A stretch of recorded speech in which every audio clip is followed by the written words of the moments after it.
آج ایک بہت بڑے ڈاکٹر تھے, ڈاکٹر سے مراد میڈیکل والے ڈاکٹر نہیں, وہ جو پی ایچ ڈی ڈاکٹر ہوتے ہیں, اور کے ایس بی ایل یونیورسٹی کے پروفیسر بھی ہیں. انہوں نے بتایا کہ گوروں نے اس بات کا اعتراف کیا ہے کہ ہم نے جو لا ہے نا, جو باقاعدہ ملکوں میں نافذ کیا گیا, اس لا کو سیکھا اور اس کی اصل بیس مسلمانوں سے لی ہے. نہیں یاری بات سمجھ. یہ جو ہدایہ ہے نا فقہ کی کتاب, یہ کئی سو سالوں تک لندن کی یونیورسٹیوں میں پڑھائی جاتی رہی ہے.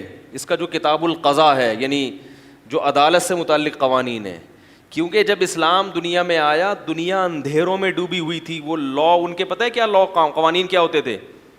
توہمات کی بیسس پر ان کے قوانین چلتے تھے. بادشاہ سلامت, جس کا دل, جس کے چاہیں گردن اڑا دیں, اور جس کو چاہیں. لا تو جب ہونا کہ جب کوئی بادشاہ بھی تو کسی چیز کا پابند ہو. بادشاہ کیا سمجھتا تھا اپنے آپ کو؟ مختار کل, جس کو چاہے گردن اڑا دی. بس جو بادشاہ نے کہہ دیا وہ قانون ہے. کوئی مرتب کچھ بھی نہیں تھا.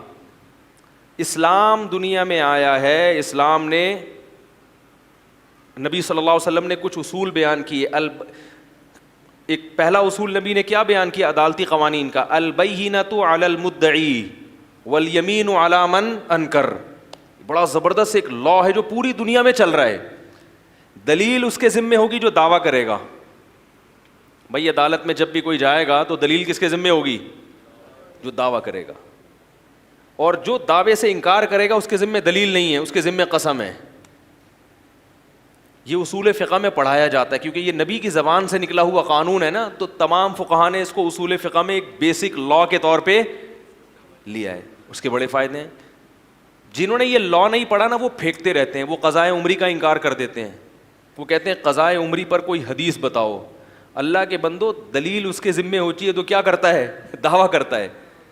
آپ چونکہ یہ نماز میں تو اصل یہ کہ جب وہ ایک دفعہ لازم ہو گئی تو قیامت تک کے لیے لازم ہو گئی, جب تک پڑھو گے نہیں ذمے سے ساقط نہیں ہوگی. آپ نے یہ دعویٰ کیا ہے کہ نماز بغیر پڑھے توبہ صرف توبہ سے معاف ہو جائے گی, تو دلیل کس کے ذمے ہے؟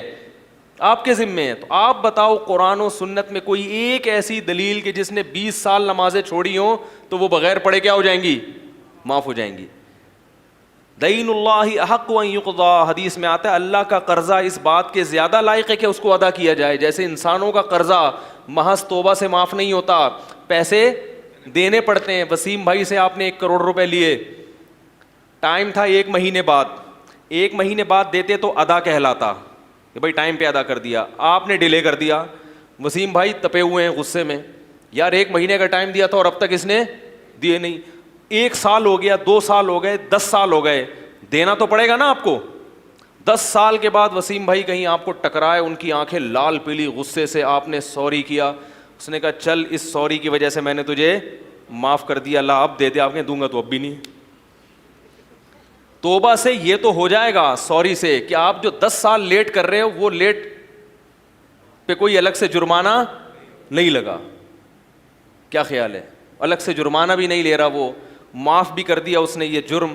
لیکن قرضہ تو آپ کے والد کو بھی دینا پڑے گا.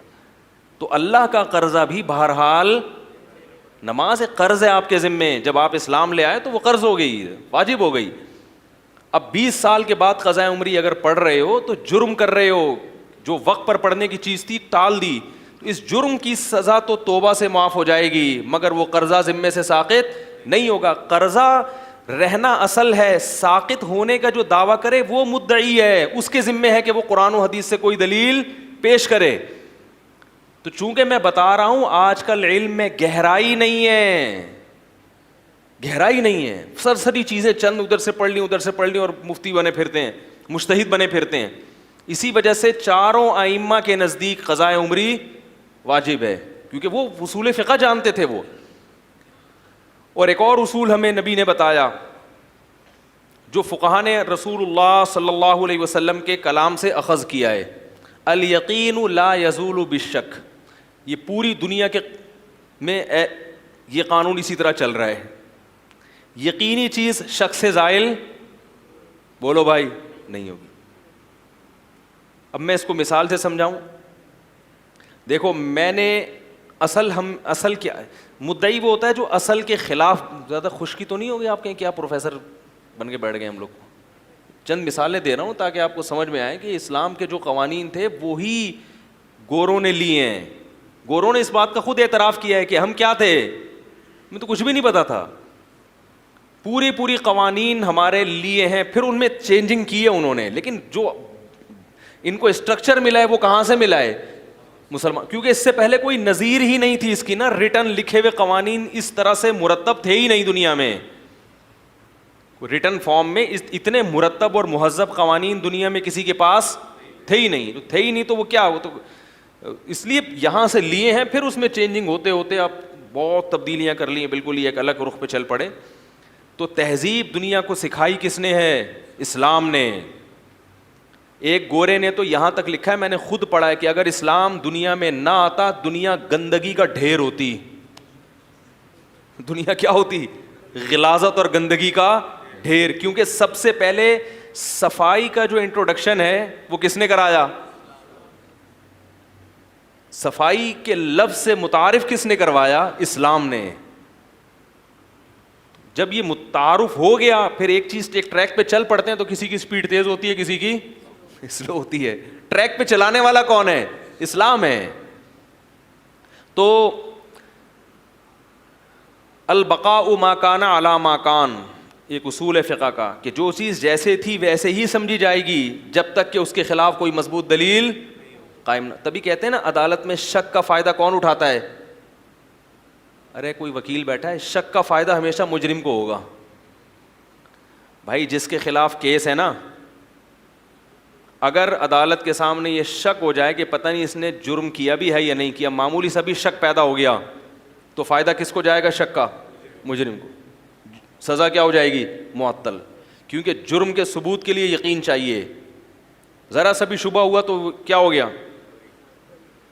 یہ کیوں ہے؟ الیقین لا یزول بالشک, یقین شک سے زائل نہیں ہوتا. کیونکہ اصل ہر آدمی میں یہ ہے کہ مجرم نہیں ہے, یہ یقینی چیز ہے.